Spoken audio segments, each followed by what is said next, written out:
കല്യാണത്തിന് മുമ്പേ ഇങ്ങനെ ഒരു ഗൈനക്കോളജിസ്റ്റിനെ ഒക്കെ കാണിക്കേണ്ട കാര്യമുണ്ടോ? ജനറലി റീസെൻ്റ്ലി ഒരു ചെറുപ്പക്കാരൻ എന്നെ കൺസൾട്ട് ചെയ്യാൻ വന്നു.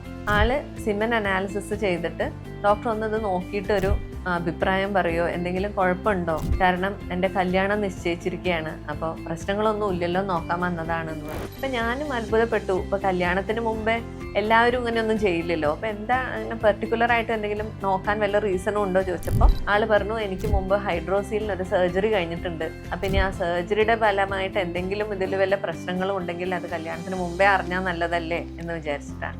കല്യാണത്തിന് മുമ്പേ ഇങ്ങനെ ഒരു ഗൈനക്കോളജിസ്റ്റിനെ ഒക്കെ കാണിക്കേണ്ട കാര്യമുണ്ടോ? ജനറലി റെഗുലർ പീരിയഡ്സ് ആണ്, അധികം പെയിൻഫുൾ പീരിയഡ്സ് ഒന്നും അല്ല, വേറെ പ്രത്യേകിച്ച് അസുഖങ്ങളൊന്നും ഇല്ല. അങ്ങനെയൊക്കെ ആണെങ്കിൽ അങ്ങനെ ഡോക്ടറെ ചെന്ന് കാണേണ്ട ആവശ്യമൊന്നുമില്ല. പക്ഷെ എന്തെങ്കിലും മുമ്പേ ഒരു പ്രീവിയസ് ഗൈനക്കോളജിക്കൽ സർജറി കഴിഞ്ഞിട്ടുണ്ട്, അല്ലെങ്കിൽ എന്തെങ്കിലും പതിവായി മരുന്ന് കഴിക്കുന്ന ഒരാളാണ്, അങ്ങനെയൊക്കെ ആണെങ്കിൽ ഒന്ന് ചെന്ന് കണ്ടിട്ട് ഒരു ഡോക്ടറുടെ ഉപദേശം സ്വീകരിക്കണം, നല്ലതാണ്. ആൻഡ് കൺസെപ്ഷനെ കുറിച്ചിട്ടും, അതായത് ഗർഭധാരണത്തിനെ കുറിച്ചൊരു ഐഡിയ ഉണ്ടാക്കാനും കോൺട്രാസെപ്ഷനെ പറ്റിയിട്ടും ഒരു ഐഡിയ ഉണ്ടാക്കാനും ഇങ്ങനത്തെ ഒരു വിസിറ്റ് നല്ലതായിരിക്കും.